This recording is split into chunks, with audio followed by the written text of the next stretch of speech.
What's up, guys? Tonight we are doing another 3 a.m. challenge, and what exactly are we doing? I think I made it up because it just popped into my head. So we were trying to make a video earlier, and it was reading scary stories, and we were just reading them to like get our reaction. But this one, we have to read it, and we can't look at anything around the Yeah, room. we can't like be. I mean, you can like move your eyes, but you can't move your head or anything We're good. like that. You can't do that. So Sorry, I'm blocking the light so I can see behind us. nothing can happen. I mean, not like last video. Oh Jesus, I hope Yeah. not. Okay, Let's go. so let's get into it. Tell me like a Hellcat.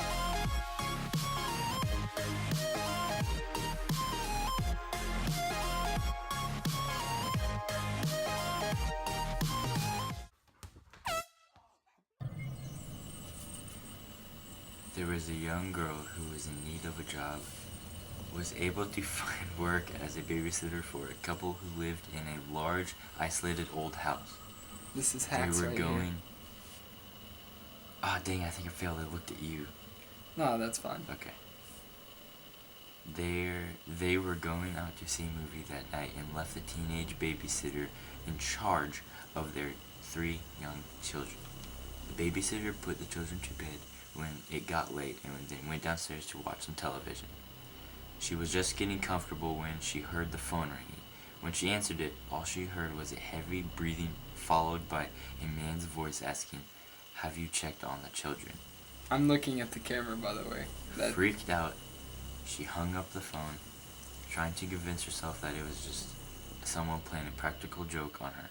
She went back to watching television, but about 15 minutes later, the phone rang again. She picked up the receiver and heard hysterical laughter from the other side of the line. Then the same voice asked, "Why haven't you checked on the children?"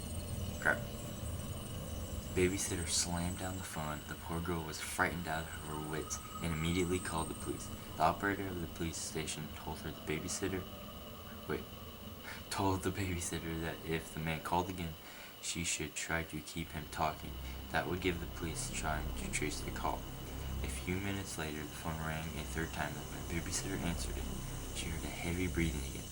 The voice on the line said, "You really should check on the children." The babysitter listened to him, laughing hysterically for a long time. She hung up the phone again, and almost immediately it rang again. This time, it was the operator from the police station who yelled, "Get out of the house right now. The calls are coming from upstairs, the upstairs phone." Oh, I'm getting freaked out, bro. The babysitter dropped the phone in shock, and suddenly she heard a heavy footstep walking down the stairs. Without pausing for a second, she ran out of the house as fast as her legs would carry her. Just as she closed the front door behind her, a man's hand slammed against the glass. She screamed and ran to the street just as the police car was pulling up outside. The police searched the house and found 2 children upstairs, hiding in the closet, crying uncontrollably. In the parents' bedroom, they found a bloody axe lying on the floor and the upstairs phone. The back window was wide open, the curtains were blowing in a breeze. There was no sign of a madman who had made the phone calls. He escaped into the night when the police arrived and managed to interrupt his horrible plan to kill the 2 poor children and the poor babysitter. It doesn't count. It was after the story I looked away, but that don't Okay. count. Hold on. We're gonna find another one. A ghost one. Be right back. You know what we can do? What? Okay, so I found another story, and you want to read this one? Sure. The last one.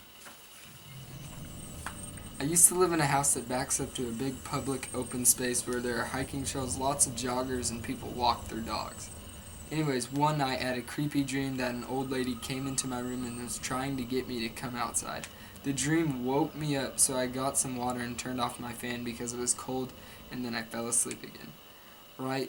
I went right back into the same dream with this old lady coming into my room and calmly saying, "You have to go outside now." I kept telling her no, it was too cold. I woke up again and my fan was on. I figured I must have thought I turned it off or the button got stuck, so I got up, turned the fan off, and went back to sleep. Whoa, I just got super lightheaded. I mean, I can't look away because, This time I had the exact same dream, except she was much older looking, and this one was really agitated. She was young. Go outside, you must go outside. I got up in the dream and followed her to the hallway. When I got to the hallway, she wasn't there. And then I woke up and was actually standing in the blanking hallway. I have never ever walked around in my sleep before or after this, so also my fan was on when I went back into my room. At this point, I was freaked out, so I got something to eat and watched TV for a couple hours. I went back to bed about around 5 or 6, and the dream didn't come back. The blanked up part is a couple days later. I saw that there were police cars in the open space, and when I asked my mom what happened, she said that they had found an older woman who was reported missing a few days before. She must have had a heart attack or stroke or something on the trail by my house. They they must have had a heart attack or stroke or something on the trail by my house, and they had found the body. So the lady was trying to get Her to follow her to find the body. to find the body.